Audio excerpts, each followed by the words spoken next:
Hey everyone, welcome back to another edition of Outdoor Hospitality Weekly. I'm Alex Burkett, joined as always by my co-host Matt Whittemore.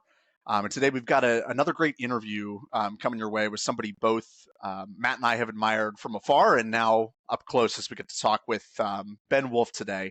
He's somebody that many in the industry may know.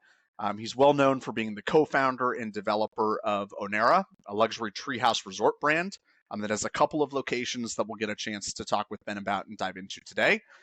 He is also the owner of Oasi, really a hospitality firm. You guys do management, marketing for landscape hotels, resorts, luxury retreats, all that good stuff. So Ben, thanks again for taking some time and joining us today. Thanks for having me on, guys. Happy to chat. I gave a little bit of an introduction, but why don't you just tell us a little bit about how you got into this space and what you guys do now? Yeah, so look, I've told my story, I feel like a number of times, and so I'll try to kind of keep it brief for those who haven't heard it. I got initially involved in hospitality through more traditional short-term rentals, Airbnbs, if you will, when that wave kind of blew up in the mid-20 teens. I actually worked for another company and subsequently started my own management firm. And I really became an operator through that experience, grew from about 8 properties initially to a couple hundred under management in about 18 months. COVID hit, and most of our inventory was urban, so it was city product, and that got disproportionately hammered during COVID, right? We kind of barely made it through COVID. All of our bookings got canceled at one point, basically, and it was hard. Thankfully, I had been thinking about doing something more outdoor, hospitality focused before that. And COVID really kind of gave me the kick in the pants and the opportunity to say, all right, I'm going to do this. I wasn't as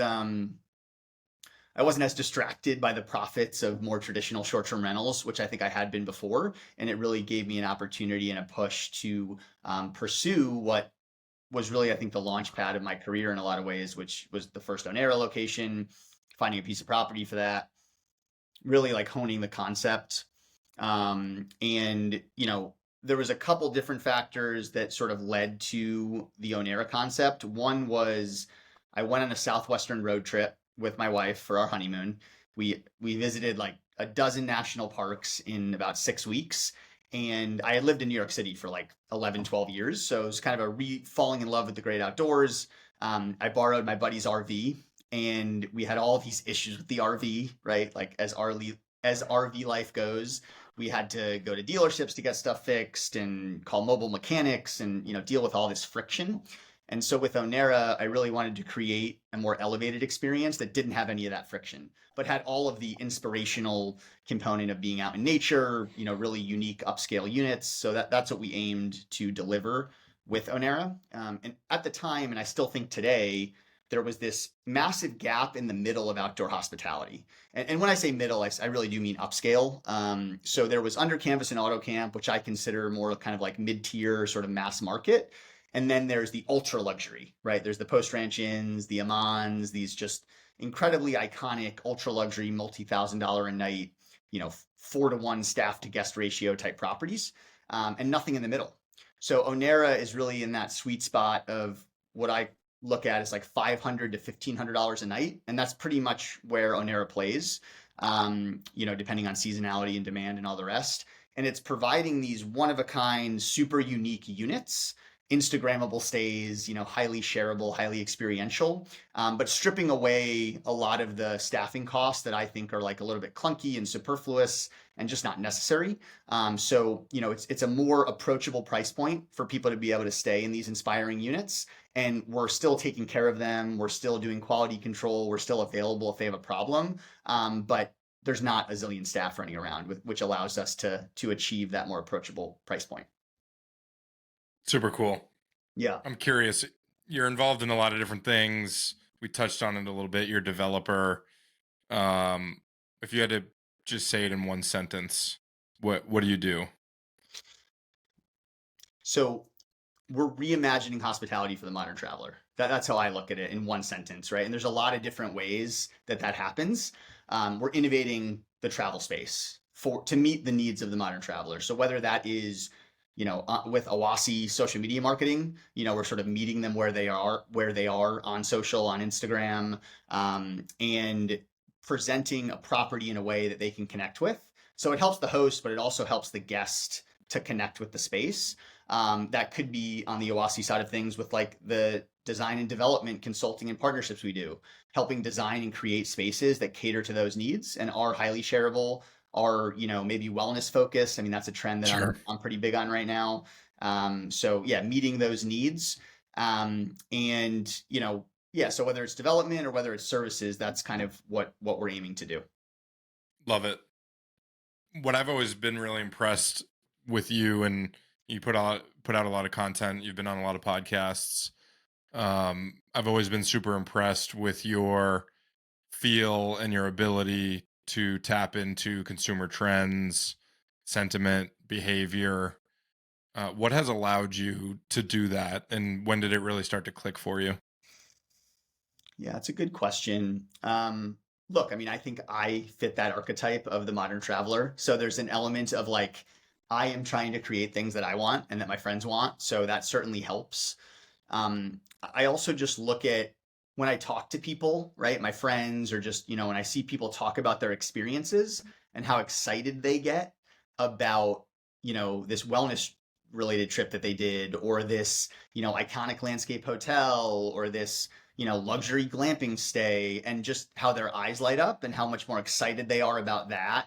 Like nobody's talking about staying at some, typically 5-star traditional, big box hotel in a city. Yeah. They might talk about their city experience, right? If there's a prop, and not to say that city hotels can't be experiential, right? I think that, the one hotel does a pretty good job. I think there's a number of brands, usually independent brands, not the big brands, which, to be fair, focus, I think, more on group travel, corporate bookings, big conferences, things like that. But typically when you really listen to people and what they get excited about and what gets them going, it's easy to sort of spot where the trend is, right? Because you kind of hear it in what they're passionate about and kind of what gets them excited. And then you can see it on social, right? Like you can see what's going viral, right? It's not the sort of cookie cutter. It's not going viral, giving you a heads in beds, a room to stay in, close to something cool at a good price, right? That's not what's going viral. It's a property with you're soaking in an outdoor bathtub in the Alps with like this incredible romantic breakfast with rose petals everywhere, right? Like that's going viral, not the room that's a good value in a good location, right? Love it. Ben, in your intro, you had mentioned kind of the experience you had with your wife in the RV and the sort of crazy journey that happened.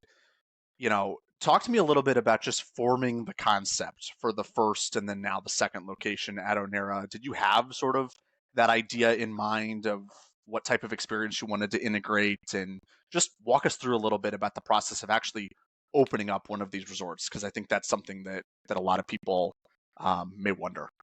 Yeah. Look, it's evolved quite a bit. And I think, certainly for the better. We have a much more refined process. I think our product that we're putting out is continuing to get better. I mean, Onera Fredericksburg was here. Wimberley, I feel like is up here. And then the expansion of Fredericksburg is even going to sort of top Wimberley probably, right, in some ways. So we keep getting better and we keep trying to refine that. I have a natural bias towards speed and urgency, and that's been good to get things up and running. So with Onera, it was okay, what prefab units can I source at a reasonable price, and try a bunch of different things, and that I think is going to be very unique and resonate with people. And hey, I'm going to work with this custom treehouse architect that I've seen, or custom treehouse designer that I've seen develop some other cool properties that maybe have gone viral. Maybe they can create a couple designs for me as well. So there was certainly a bit of sort of testing, but I knew that the units that we were putting out, both the prefab and the custom tree houses, were still going to be some of the best, coolest, most unique units in the market. And that spoke, I think, as much to the competition and where it was and how, I mean, look, Fredericksburg, when I first opened Onera Fredericksburg, literally the CEO of the REIT, the public REIT, he's making deca millions a year in good years, right? Him and his wife are staying at the roadside motel Kitzmiller. when they, 200 a night, when they go to Fredericksburg, it's like massive opportunity, right? Yeah. They quadruple that to stay somewhere nice. So there was definitely a big supply and demand imbalance in that market. And so, providing what we did, and Onera Fredericksburg was Onera Fredericksburg was eclectic by nature because we wanted to test different things, see what would work better, kind of learn from that. With Onera Wimberley, we went from, 8 unique unit types on 8 units to 2 unique unit types on 28 units. So we almost kind of Sure. went the other direction. And I actually think that for my next project, you'll see it a little bit with the expansion of Onera Fredericksburg. We kind of had to lean into eclectic and bespoke because we had done that on phase 1. Yeah. So totally the other direction on the same site would have been sort of incongruous. But when I'm looking at new sites, new projects, I think it's somewhere in the middle. I think that it's, let's say you have 30 units, it might be 4 unit types. Nice. Yeah. And so Onera Wimberley opened in the fall. Is that correct? Yeah. I mean, our first full month open was October. Nice. How's that been going since opening? It's been ramping. I mean, when I talk to hotel folks, they're like, you're killing it. And when I look at what we were doing during COVID, when we basically stabilized in month 1, I'm like, oh, we're sucking wind. So Yeah. it's all perspective, right? I mean, we're sold out a lot of weekend nights, almost always 80% occupancy plus, usually 90% plus on the weekends. Weekdays are tougher, with that many units. So we're really having to lean into group bookings and group sales. It's not something that I have much of a background in. It's not where our sort of Instagram strategy has been deployed previously. That's mostly focused on couples getaways, on leisure, travel. But I think in our second director of sales hire, we hopefully found the right person that is really going to drive a ton of business. She actually starts today. Nice. I've been doing a lot of it myself in the last few months and really learning a lot about the space. I've actually had some, I do a lot on LinkedIn. As you know, I've seen you've kind of ramped up on LinkedIn. There's a big opportunity there, right? Definitely. A lot of people on there and not a lot of people putting out good content. So we've been doing that for a while. And I saw somebody that was basically a boutique upscale event travel planner that is a big LinkedIn content creator. So I connected with him, got him to come out. He did like a week of content around Onera, Wow. loved it. We already have 2 leads from him. So, early on when I'm trying to figure something out, I'm doing a lot of it myself until it's cracked. And then, okay, we can bring somebody in or we can kind of offload it. But yeah, group sales is what is going to boost that midweek occupancy, allow us to get the rates that we want midweek, and really, turn a good outcome into a phenomenal one. Nice. Tell us a little bit more about that resort. You said it's 28 keys, 2 different types of units. Tell us about amenities, programming, what you got going on there. There's a 100-person event space, which I think is right size for the number of keys. And frankly, we couldn't go above that for fire code reasons. We would have had to sprinkler. We would have needed like 3-phase power, which just was cost prohibitive. So we had to stay at that 100 or less mark on the interior space.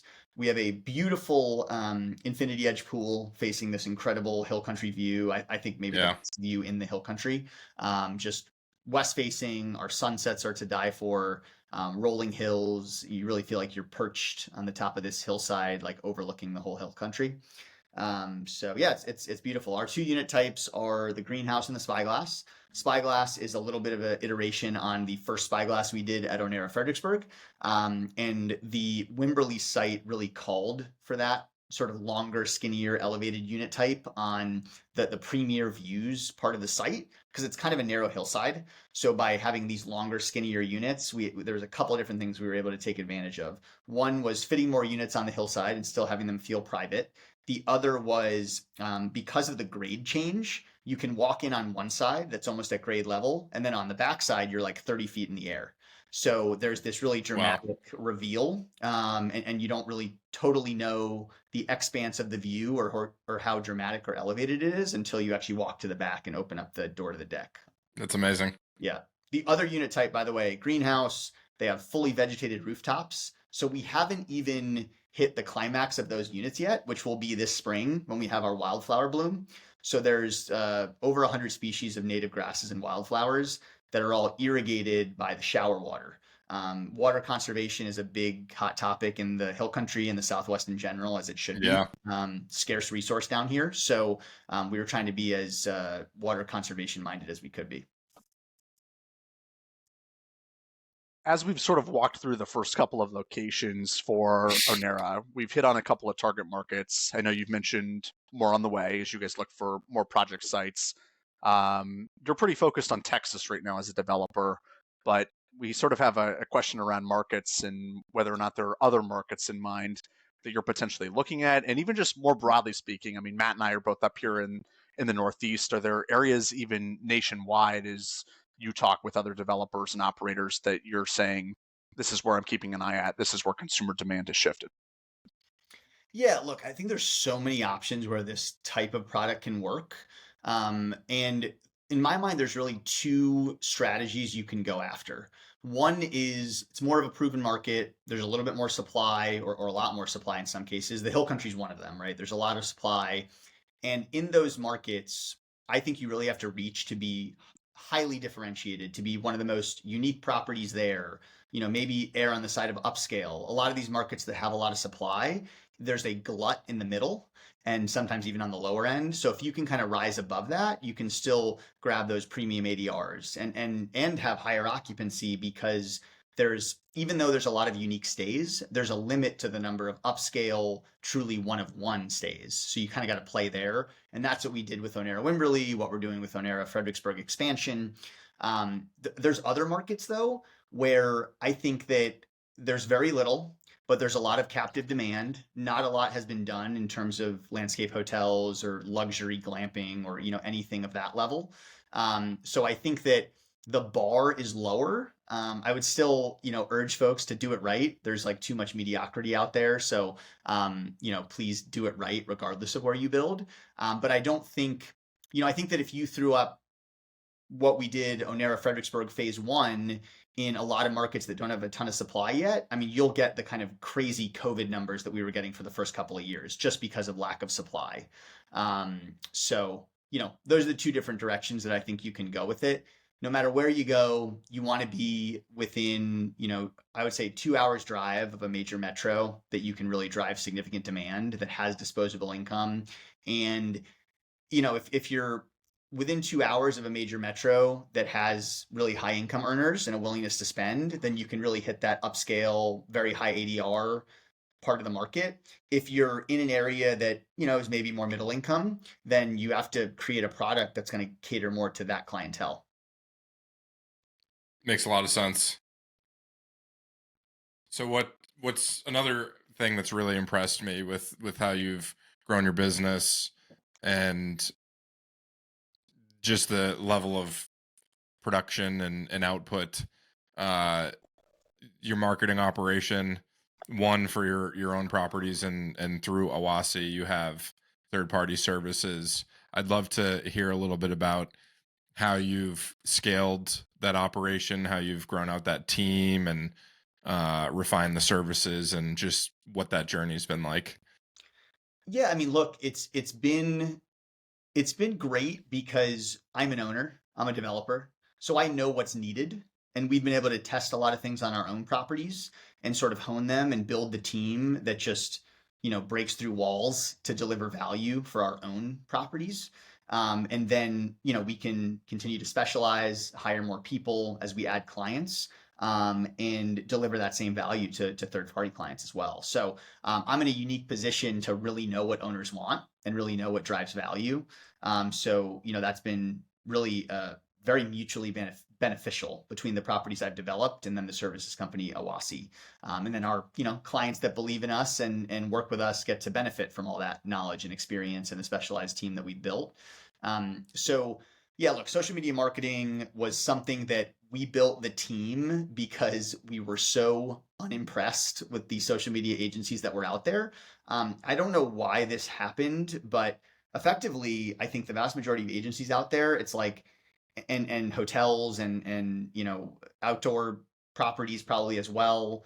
They basically have a social account for like credibility and like brand building, but you're not actually driving a ton of value. And it's such a missed opportunity. Like doing content well is is like a superpower, right? And then mix that with really strong revenue management, which I think are the areas of Oasi where we have the most edge, are in sophisticated revenue management, pricing strategy, and then social media marketing and content marketing is at the core of that. So you combine those two things, it's like a superpower. Because you have a video that goes viral, your pricing needs to be very nimble and dynamic to capture all the value that you're getting from that virality. Right. And so they really play well with each other. So yeah, we found that, and we've just continued to lean in and try to get better and better at what we're already good at. Makes a lot of sense. Yeah, we've I'd be lying if I said it wasn't inspired by, some of your work and your playbook that you share on social media. We've dabbled with some Instagram giveaways, and this is at a rustic campground that we've launched some higher end cabin stays, and we've got plans to develop. Funny story, you've actually visited the property way back when. Was it like 2 years ago now? Bridge. I DM'd you on Twitter, totally out of the blue, and you happened to be like 30 minutes away from the property in upstate New York. Just funny coincidence. So I drove over, picked you up, gave you the tour. It's been a long journey with that property, and it's, definitely modeling, to some degree, the playbook that you share.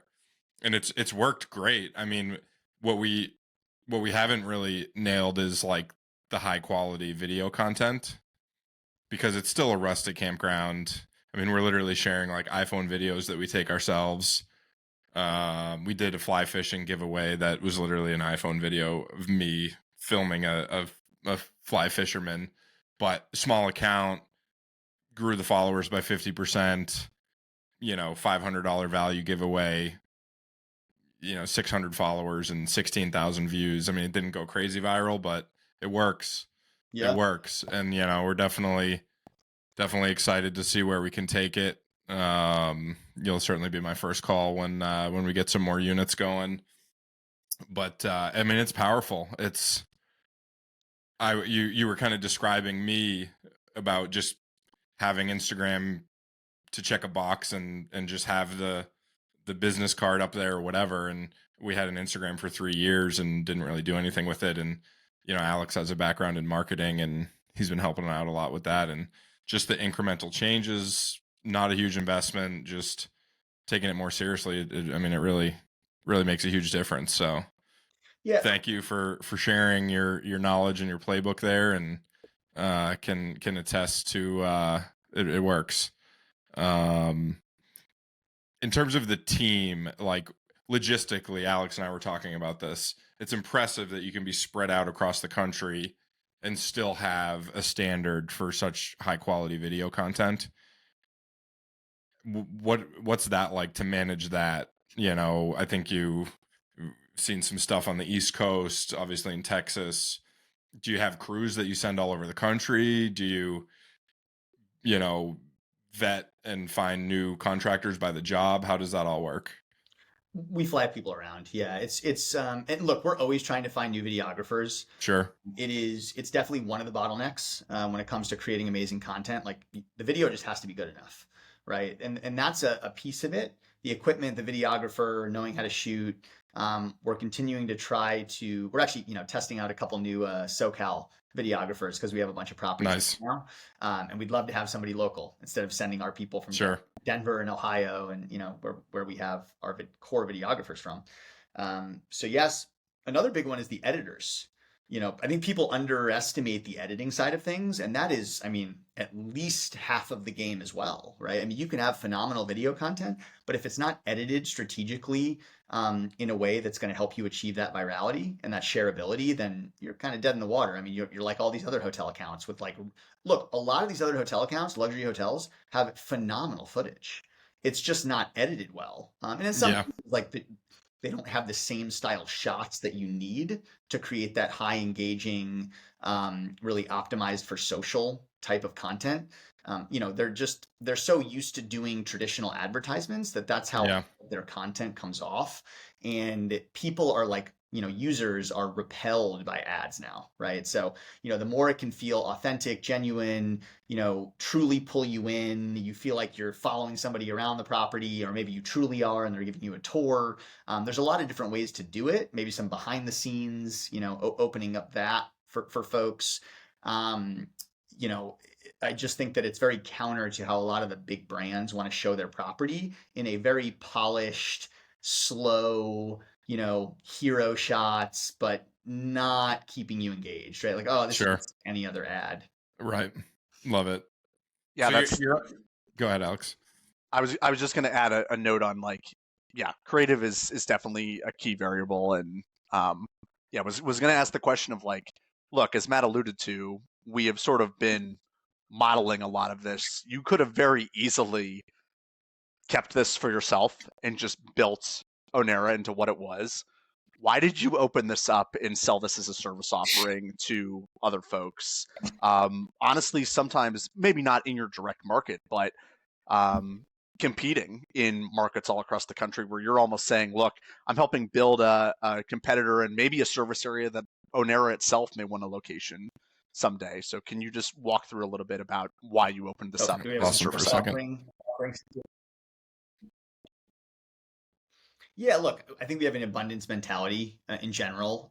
There's so few hotel unique stay. First of all, there's so little like high quality unique stay product out there that I think we can all win to a large extent. And there's so few hospitality product in general out there that is marketing to the modern traveler how they want to be marketed to. That to me, it's just, we're trying to pull forward the industry, right? I'm not just focused on Onera.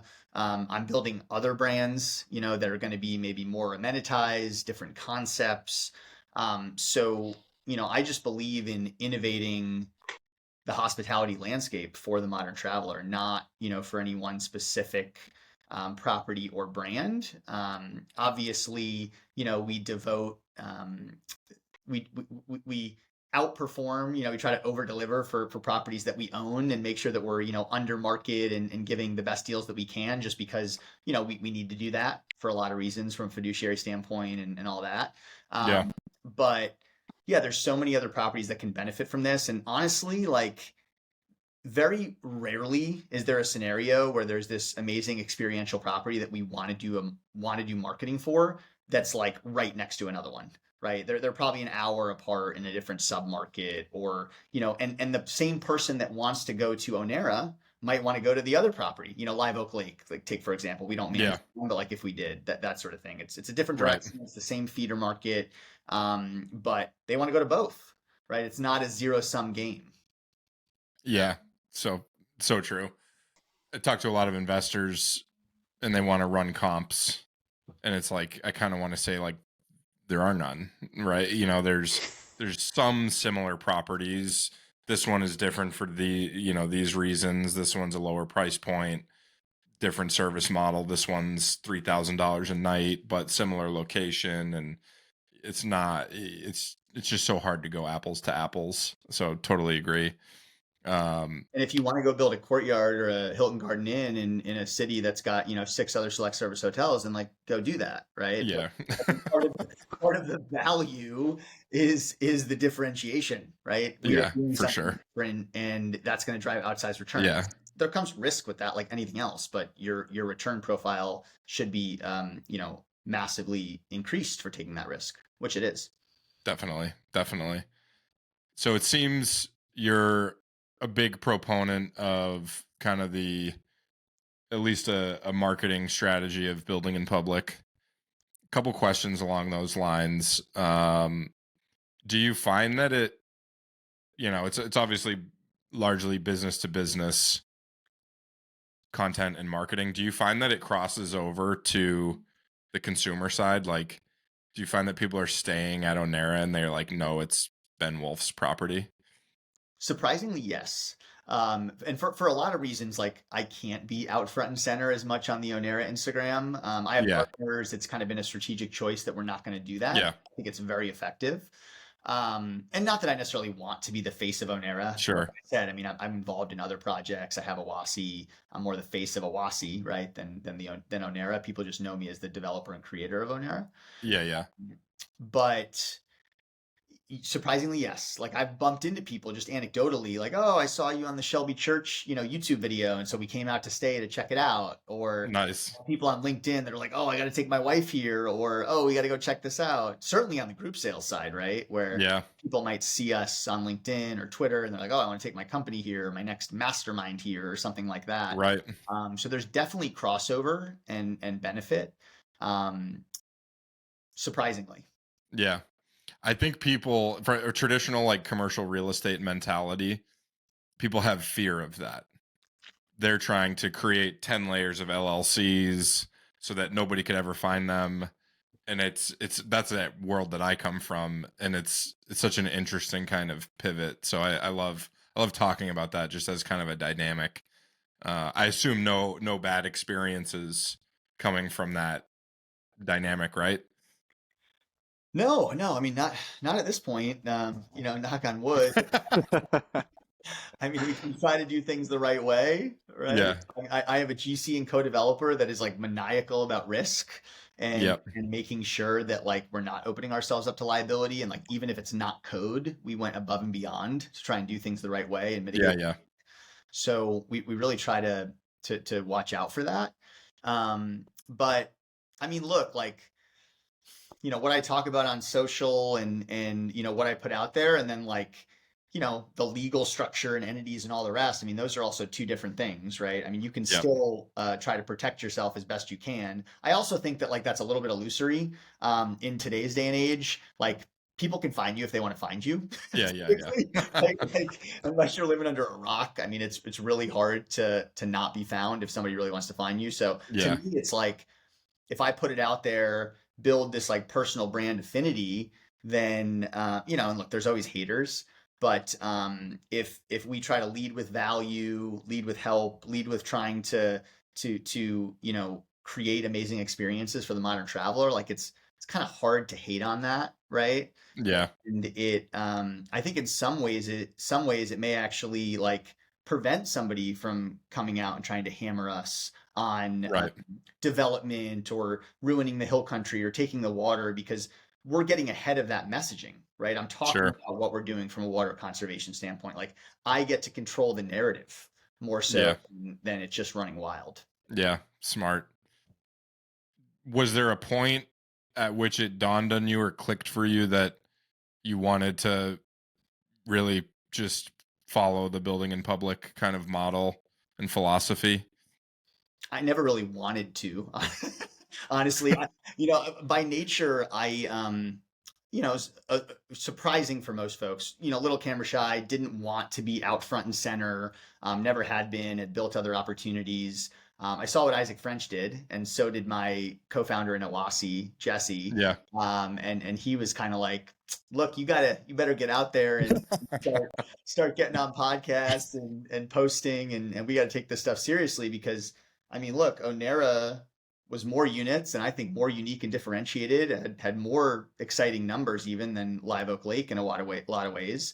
And just seeing the success that Isaac had, it was like, wow, there's a big opportunity here. I connected with him. We really got well. So I think that, whenever we get together, we just talk for hours, just because it's cool to have a contemporary that's kind of going things slightly differently, right? He's much more, I think I'm going, and he'll admit, I think he'll readily admit this, like he's trying to keep things smaller, almost more artistic and, very like bespoke and whatnot. And like, I'm trying to go after, bigger, more inspiring, aspirational, ambitious projects, because I think the world and the modern traveler deserves them. So, that's just kind of where I come at it from. So it's always cool to have a different perspective, but he was a big inspiration for me to really get out there. And really my team and my co-founder kind of giving me the kick in the butt to, hey, you got to do this for the team. And because I feel like I'm doing it for the team and the mission, it feels less like ego driven, right? It also feels like there's less pressure, because I'm not just doing it for me. And so if I have a hater, or if it like doesn't go well or whatever else, it's like, it's I have a deeper purpose for why I'm doing it. Yeah, love Nice. it. So Ben, as we go ahead. No, you go, Alex. Oh, I was going to start to wrap. So if you've got another Yeah. No, question, that'd be great. yeah. I mean, just on a follow up on the B2B content creation side, you're obviously putting out a lot out there on LinkedIn, a lot of video. Give us a glimpse into like what that process looks like. I mean, from my point of view, it looks like you got a whole crew behind you, like doing the video and editing. And is it you leveraging AI and tools and making it look like you have a big crew, or what does that all look like? We're definitely trying. I mean, we're leveraging AI to some extent. I mean, look, like Claude is a great tool for written content, for script writing. We certainly leverage that. I do have internal resources that help on the content side for sure. And in some cases, we use like external consultants as well. But it just allows to better leverage me and sort of my brain and like the collective experience Nice. of the team. So, we can riff for 30 minutes, like, hey, I want to do we want to do a post on trends. Like, what do you think the trends are? I'll riff for 30 minutes and then we'll kind of, the team will get that crafted into a post and we'll go back and forth to make sure it's really landing and I'll edit it and all the rest. But unfortunately, I have so much going on. I can't, write every word myself, but I think communicating the ideas in a way that is digestible and inspiring is the most important part. On the video side, look, we're chopping up a lot of podcasts I've been on. So, Sure. That helps. And that's been a way to better leverage, right? I hop on one of these, we talk for an hour, we can cut up some clips and use those. I'd like to be doing more on the video front than that. It's just been a function of time and to some extent resources. Like I don't have a local videographer that can follow me around yet. So I'd like to actually ramp that up. Super cool. Yeah. Yeah. Couldn't agree more. We both are big believers in all of that. And yeah, video has been one of our constraints as well. So totally relate on that front. Ben, as you mentioned, kind of a lot that you're juggling, right? You guys have got Onera Wimberley open. You're running the two businesses. What's next for you, whether it's business venture or for you personally? I think this, as an entrepreneur with a high sense of urgency, I often find myself like, oh, I've scaled this thing, the operation's in place, I'm playing golf 3-4 days a week. That lasts for maybe 6 months. And then I'm like, biting off more than I can chew again. So I'm definitely in one of those cycles again now where we have a ton of amazing opportunity, and that's really accelerated because of the personal brand. Like the level of partners we have coming to us that want to, partner on landscape hotel projects, and I'm having to be very selective about those. We have 3 going on right now, and that's probably all I can handle right now while still trying to scale Oasi. But the Oasi opportunity is massive, right? 2024 was all about building up the team and the capacity and the specialization and getting all the right players on the team. And 25 is really about scale. How do we get the message out? How do we show the case studies to the world to be able to bring on the ideal clients for us that we can drive the most value for? So that's kind of in the season that I'm in right now. And, I just had my second child. So in all honesty, I'm working like a dog right now. I mean, and I'm okay with that. I like to work. I love what I do. I feel again like I'm doing it for my team, for the mission. So it's easier. It's not as much of a grind because of that, because I'm inspired to do it. But I'm getting up at 4:30 a.m. and working straight till 6, and then I go home, spend a couple hours with the family, and go to bed with my kids. So not a lot of golf right now, but you have a trip planned early March, so I got to get out there and at least dust off the sticks, so I'm not too rusty. Nice. Yeah. Love it. Congrats to you. Thanks, man. Yeah, congrats. And thanks again, Ben. We greatly appreciate all your great insights on marketing, consumer behavior, and all the great work you do for the industry and putting a good information and good content out there. I know Matt and I are both incredibly appreciative of that. And I think the more people see of real operators doing cool stuff, the more it inspires other people to take action and do stuff. So thanks again for taking some time and joining us today. Thank you guys. Thanks again for another great episode of Outdoor Hospitality Weekly. As always, you can catch the video and podcast version wherever you get that material. And we'll see you back here soon for another great episode. Thanks, guys.